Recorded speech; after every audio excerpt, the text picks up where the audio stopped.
जी का एक नाम शारदा है। क्या नाम है? जम के बोलिए जरा। शारदा। ये शारदा नाम कहां से पड़ गया? सरस्वती माता को शारदा नाम किसने दिया था? भाई नामकरण होता है तो हमारे यहाँ तो आज भी नियम है हमारा, ये बुआ कोई नाम बताती है, मामा जी कोई नाम बताते हैं और दादाजी कुछ बोलते हैं, कोई बोलेगा टिक्कू, कोई बोलेगा पिक्कू, कोई बोलेगा कुछ, सबके नाम अपने अपने रहते हैं, कोई प्रेम से क्या बोलता है। तो सरस्वती का शारदा नाम किसने प्रदान किया था? माता सरस्वती को शारदा संबोधन किसने दिया था?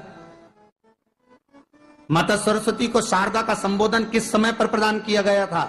जिस समय पर शंकर और पार्वती भ्रमण पर निकल रहे थे और भगवान ब्रह्मदेव सरस्वती को ढूंढ रहे थे, और माता सरस्वती को ढूंढते हुए ब्रह्मा जब भगवान शंकर की साक्षी में पहुंचे हैं, तब भगवान शंकर से ब्रह्मदेव ने कहा, आप कहीं सरस्वती को देखें तो मुझे भेजिएगा, मेरे पास में भेजिएगा। शंकर भगवान ने उसी समय पार्वती से कहा, पार्वती,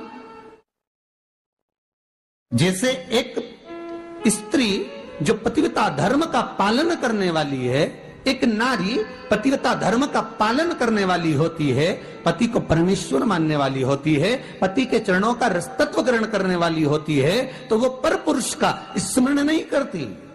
उसी तरह एक पति जो अपनी अर्धांगिनी के साथ में रहे और अर्धांगिनी के साथ चले, तो पर नारी का स्मरण नहीं होना चाहिए।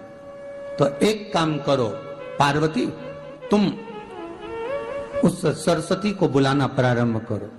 अब पार्वती जी ने कहा, सरस्वती तो मेरी बहन जैसी है, सरस्वती तो मेरी सखी जैसी है, अब मैं उसको अगर बुलाऊं, आवाज दूं, अच्छा नहीं लगेगा। तो माता पार्वती जब ढूंढते ढूंढते ढूंढते ढूंढते शंकर भगवान के साथ में भ्रमण करती करती पहुंची, तो क्या देखती हैं माता पार्वती कि एक सरोवर के पास में माता सरस्वती बैठकर सरोवर में अपना मुखाग्रविंद देख रही थी। श्वेत वस्त्र था मेरा माँ का और बड़ी सुंदर गले में माला पहन रखी थी माता सरस्वती ने, और एक सरोवर में माता सरस्वती अपने मुख को जब निहार रही हैं, उस दर्पण के भाव में अपने प्रतिबिंब को देख रही हैं, तब उस समय पर माता पार्वती ने कहा, शारदा, सरस्वती को लगा कि मेरा संबोधन ये किसने कहा। पलट कर देखा, सरस्वती ने कहा, पार्वती तुम? हाँ, मैंने तेरा जो दर्पण में प्रतिबिंब देखा है, तेरा स्वरूप देखा, पर तू इतनी सुंदर है, इतनी सुंदर है, पर तेरा जल में जो स्वरूप देखा ना, वो नीला दिखाई दिया, थोड़ा सा श्याम दिखाई दिया, इसलिए मैंने तुझे शारदा कह दिया। आज भी हमारे मध्य प्रदेश के कटनी और सतना के बीच में महियर में आज भी शारदा भवानी विराजमान है।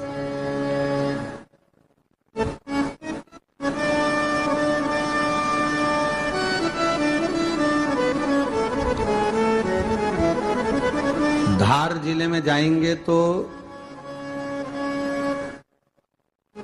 बाग क्षेत्र में मां बागेश्वरी, मां शारदा आज भी विराजमान। कहा, सरस्वती जी पूछी, पार्वती तुमने मेरे को शारदा क्यों कहा? क्योंकि तेरा जो प्रतिबिंब था वो श्याम नजर आ रहा था मुझे।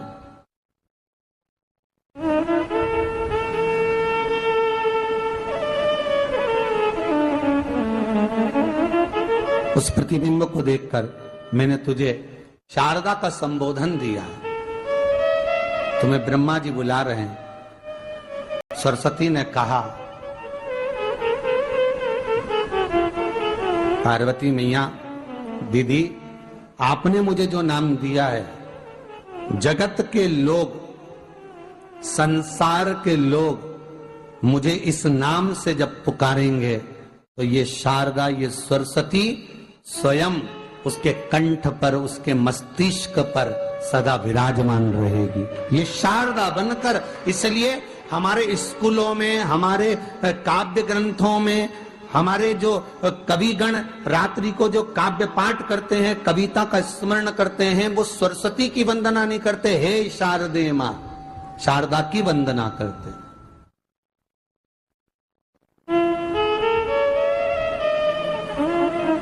कभी आपसे कोई पूछ ले कि शारदा नाम पार्वती सरस्वती का कब पड़ा, तो आप बता सकते हो कि ये माता शारदा नाम कोई सहज नहीं है। माँ ढूंढने के लिए जब निकली ब्रह्मदेव के कहने पर भगवान शिव के साथ भ्रमण करती, नाम का उच्चारण कोई सहज नहीं होता। कोई देखता होगा, दादाजी ने अगर किसी का नाम कुछ रखा है तो कुछ सोच के रखा होगा, पिताजी ने अगर कुछ रखा है तो उसके मन में कुछ आया होगा तो रखा होगा, मम्मी ने अगर कोई नाम रखा है तो उसने कोई विचार कर कर रखा होगा। कोई नाम अगर किसी का रखा जाता है तो उसके अनुकूल रखा जाता है कि हो सकता है कि वो नाम की क्या उसके मन में चल रहा होगा।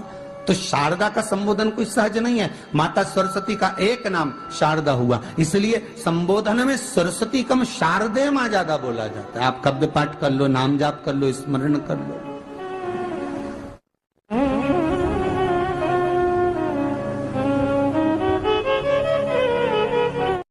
हम बच्चों से कहना चाहेंगे, छोटे छोटे बच्चों से, आप माता सरस्वती की आराधना करा करो। मेरे बच्चों से निवेदन है, कभी जिंदगी में अगर मौका मिल जाए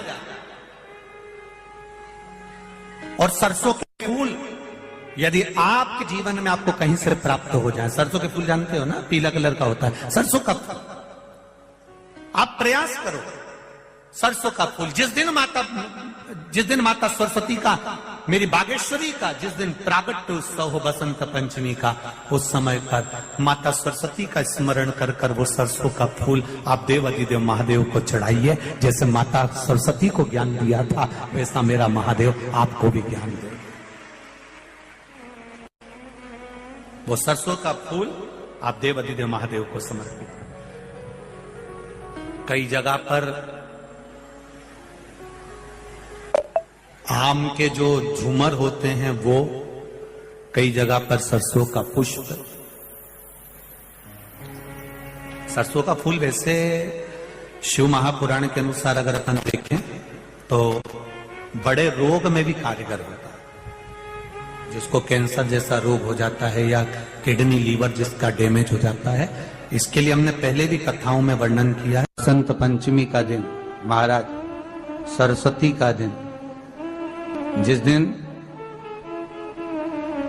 जो बच्चा पढ़ने में कमजोर होता है उसके हाथ से बसंत पंचमी के दिन सरसों के 31 फूल शंकर जी को चढ़ा दिए जाते हैं तो बच्चा पढ़ने में अव्वल निकल जाता है।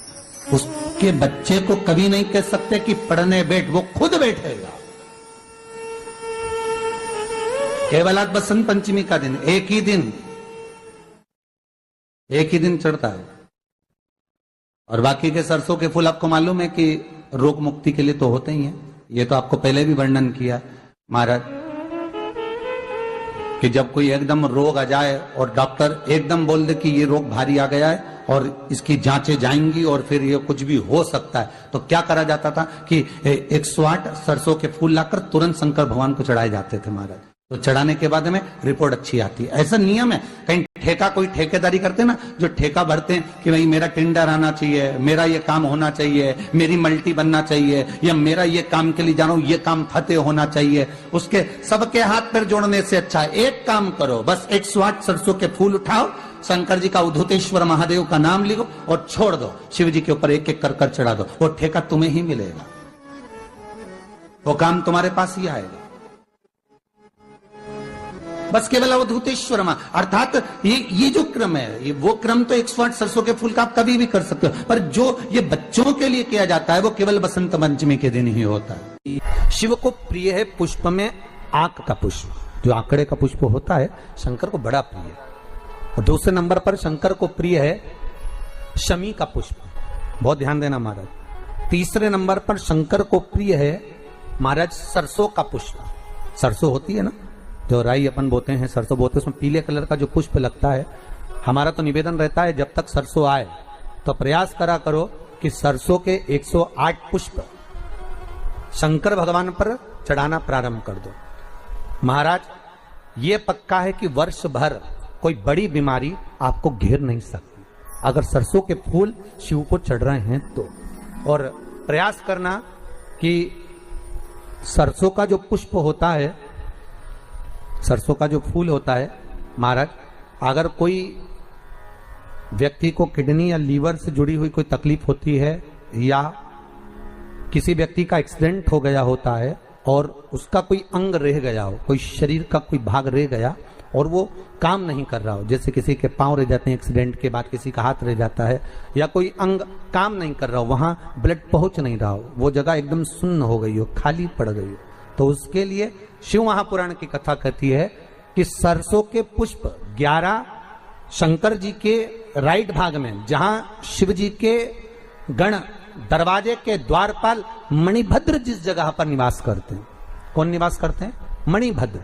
शंकर जी के दरवाजे के द्वारपाल हैं मणिभद्र जी, तो मणिभद्र दरवाजे के द्वारपाल में राइट भाग में मणिभद्र जी विराजते हैं। मतलब राइट भाग कौन सा हुआ? जब आप मंदिर से बाहर निकलेंगे तो राइट भाग, मंदिर में प्रवेश करेंगे जब राइट नहीं होना चाहिए, आप मंदिर से जब जाएं तो राइट भाग। मतलब आप मंदिर से राइट से जाएंगे तो शंकर जी का भी राइट हो जाएगा, क्योंकि शिव जी ऐसे बैठे हैं तो शंकर जी का भी राइट हो गया, देवता उनका भी राइट हो गया, तो राइट भाग सीधा हाथ मणिभद्र जी का स्थान।